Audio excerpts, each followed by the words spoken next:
जय हिंद। आज सामाजिक विज्ञान के सबसे महत्वपूर्ण प्रश्न जो कल बोर्ड एग्जाम में आने वाले हैं उस पर एक बार चर्चा हो जाए। बस आप चाय पीते वक्त बस यही देखते रहो। चाय पीते वक्त अगर इसको देख ले रहे हो समझ जाओ कि आपके बेड़ा पार। अभी तक नहीं पढ़े भैया तो समझ लो कि एक दिन में यही पढ़ लो, यही पढ़ लो, यही आ रही है। इस बार यही देगा समाधान, यही देगा पूरा, यही बनाएगा आपको प्रधान। और यही है सब कुछ, सब समस्याओं का निदान। समझ लीजिए। अब आ जाइए पहले चैप्टर में ही कुछ बहुत ही महत्वपूर्ण प्रश्न आने वाली, जो सबसे ज्यादा महत्वपूर्ण प्रश्न है।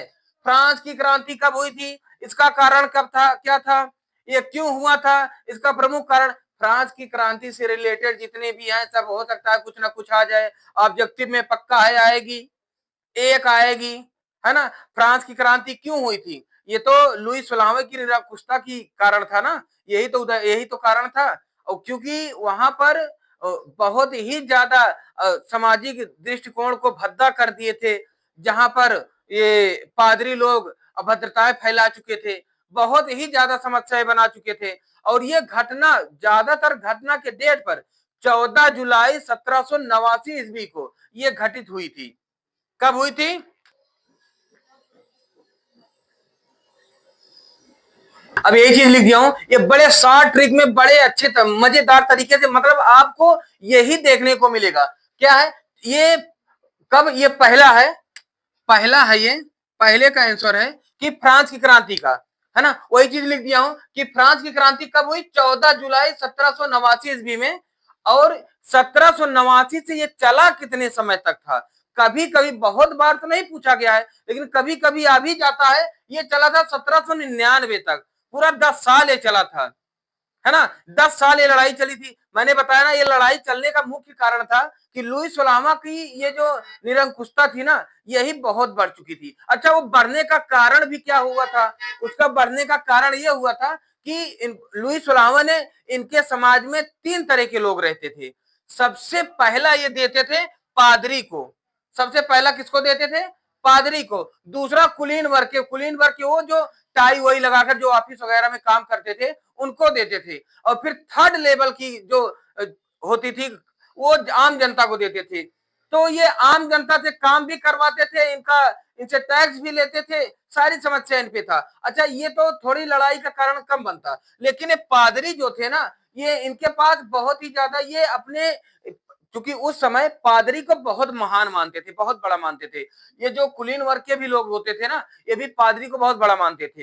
ये कहते थे कि पादरी, जैसे आज हमारे यहाँ धर्मों में धार्मिक गुरु जो होते हैं, ये बहुत बड़ा माने जाते हैं, तो पादरी भी थे, लेकिन पादरी के अंदर करप्ट बहुत आ गई थी। ये लोग लोगों से जो भी टैक्स वगैरह जो जो दान पात्र करते करते थे ना, उसको तो ले ही लेते थे।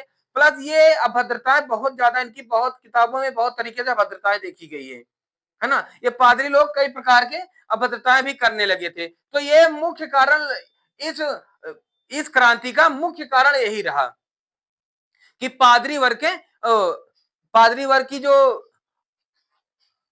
अभद्रताएं हैं यही थी, है ना। समझ गए इस बात को? अच्छा, ये फिर इसके बाद ये जो क्रांति हुई, इस क्रांति के बाद यहां पर राजशाही का खात्मा हो गया था। इस क्रांति में राजशाही एकदम से खत्म कर दिए थे। और यहीं से फिर आम जनता का जो कार्य चलना था, फिर वहां से चालू हुआ। ये कब चालू हुआ था? 1799 में, है ना। इस बात को ध्यान देना।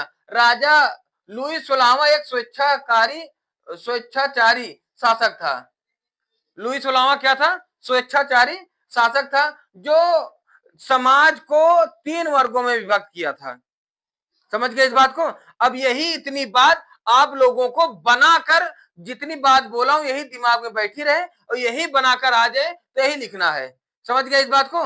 इसका जल्दी से स्क्रीनशॉट ले लो, तो फिर हम बताएं नेपोलियन ने नागरिक संहिता को। अब देखते हैं अगला प्रश्न हमारा क्या है। नेपोलियन ने नागरिक संहिता को कब लागू किया, इनका पराजय कब हुआ। देखिए, नेपोलियन ने नागरिक संहिता कब लागू किया। नागरिक संहिता जब ये कई राज्य जीत चुके थे। पहले तो नेपोलियन कौन है ये बता दूं। नेपोलियन कौन है? नेपोलियन एक ऐसे राजा थे, एक ऐसे राजा थे जो सभी के, जो परेशानियों के, कोई परेशान होता था उनके प्रति रहते थे, जो सबके दर्द को समझने वाले थे, जो बुराइयों के खिलाफ रहते थे। इन्हीं के ही आने से, इन्हीं के ही आने से जो पादरियों का भ्रष्टाचार था, पादरियों का जो अभद्रताएं थी, वो सब खत्म हुई, उन सबको समाप्त किया। किसने? नेपोलियन बोनापार्ट ने। फिर नेपोलियन बोनापार्ट जब आए, कई बार पूछा जाता है नेपोलियन बोनापार्ट का जन्म कब हुआ था। नेपोलियन बोनापार्ट का जन्म 1769 में, ये याद रख लेना, 1769 से 1821 के बीच, ये दिमाग पे रहे। नेपोलियन बोनापार्ट का 1769 में, नेपोलियन बोनापार्ट का 1769, 1779 से 69, 20 साल घटा देना। फ्रांस की क्रांति कब हुई थी? 1789 में। नेपोलियन बोनापार्ट का जन्म कब हुआ? 1769 में। 20 साल घटा देना। समझ गया इस बात को, है ना? तो अब आइए देखते हैं, अब इनका जैसे कहा जा रहा है, नेपोलियन ने नागरिक संहिता को कब लागू किया? नेपोलियन ने नागरिक संहिता को 1804 में लागू किया था। इसका मुख्य कारण नेपोलियन ने कई राज्य, कई स्थान जीत चुके थे। नेपोलियन ने कई स्थान जीत लिया था, जिसके कारण इन्होंने जीतने के बाद अपना एक कानून प्रणाली बनाई, अपना एक नागरिक संहिता बनाया। अपना उसी नागरिक संहिता को इन्होंने नेपोलियन संहिता भी कहा। अब ये कब हुआ था? 1804 ईस्वी में। 1804 यही कानून संहिता के बाद फिर अब लोगों में जो इनके विरोधी थे, इनके बीच में तनातनी बन गई। अब तनातनी की होने की वजह से फिर वाटरलू का युद्ध हुआ। वाटरलू बहुत बार पूछा गया है। वाटरलू का युद्ध 1815 में हुआ था, जिनके 1815 में होने के बाद ही इनका नेपोलियन बोनापार्ट को पराजय का सामना करना पड़ा था, है ना? इनका हार का सामना करना पड़ा था। जो हारने के बाद फिर इनको खदेड़ा गया था। ये जाकर एक द्वीप पे रहने लगे थे, जिसको कहते हैं सेरेना द्वीप, सॉरी हेलेना द्वीप, जिनको हेलेना द्वीप कहते हैं। हेलेना द्वीप में जाकर इन्हें रहना पड़ा था। हेलेना द्वीप में रहने के कारण वहां 2-3 साल के बाद फिर इनकी वहीं पर 5 मई 1821 में मृत्यु हो जाती है। ठीक है ना? तो ये सब नहीं पूछा जाएगा आपसे। वाटरलू का युद्ध कब हुआ था, यह पूछा जा सकता है। तो वाटरलू का युद्ध 1815 ईस्वी में हुआ था, है ना? और इसी लड़ाई के बाद इनकी मृत्यु हो जाती है। समझ गया इस बात को? अच्छा, पूछ लिया जाता है कि इनकी मृत्यु कब हुई। अब देखो, इससे 2 चीज याद रखना है आपको। वाटरलू का युद्ध याद हो जाएगा, वाटरलू का युद्ध के बाद आपको याद हो जाएगी कि इनकी मृत्यु कब हुई थी। तो मृत्यु के बारे में तो बहुत कम ही क्वेश्चन देखने को मिले हैं, लेकिन आ भी सकती है, तो आप ध्यान देना इस बात को। अच्छा, नेपोलियन कौन था? नेपोलियन एक सैन्य जनरल और राजनेता था, सैन्य जनरल कमांडर था ये, है ना? बहुत ही बहादुर, बहुत ही ताकतवर थे उस समय में, है ना? ये लोगों को कैसे जीतना है, लोगों के दिल में कैसे रहना है, इनको बखूबी खूब अच्छी तरीके से पता था, है ना? और बस यही इनका पराजय कब हुआ था? वाटरलू के युद्ध के बाद। वाटरलू का युद्ध कब हुआ था? 1815 ईस्वी में, है ना? 1815, 19 कहां लिखा हूं, 15 का, तो है ना? इनको पराजय कब हुआ था? वाटरलू के युद्ध के बाद, और 1815 ईस्वी में, है ना? फिर इसी के बाद इनको धीरे धीरे बीमारियां हो गई। 5 मई को इनका देहांत हो गया, है ना? इसका जल्दी स्क्रीनशॉट ले लो, फिर हम आगे बता दें।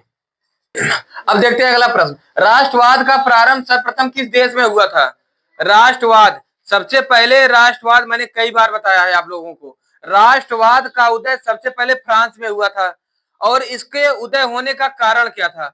उदय होने का कारण इसका, जब वहां पर राजशाही ज्यादा बढ़ चुकी थी, जनता की सुनवाई कम हो रही थी, लोगों की सुनवाई कम हो रही थी, इसी के कारण, पादरियों की अभद्रताएं बढ़ जाने के कारण क्रांति हुई थी। इसको तो मैंने पहले क्वेश्चन में बता दिया था, है ना? तो मेन काम क्या है कि जब फ्रांस में पादरियों की अभद्रताएं बढ़ चुकी थी,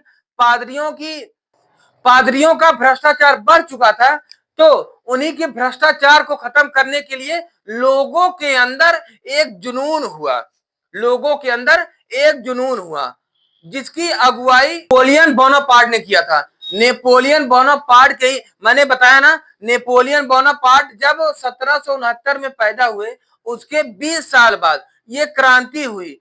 तो बीच में ये बात ध्यान देना कि नेपोलियन बोनापार्ट के ही कारण, जो बहुत ही बहादुर थे और ये लोगों के दिलों को समझते थे, उनके दर्द को समझते थे, तो उनके दर्द को दूर करने के लिए ये कहा कि भैया देखो, मैं चाहे जो हूं, लेकिन ये इनकी ये अत्याचार नहीं सहने दूंगा किसी को।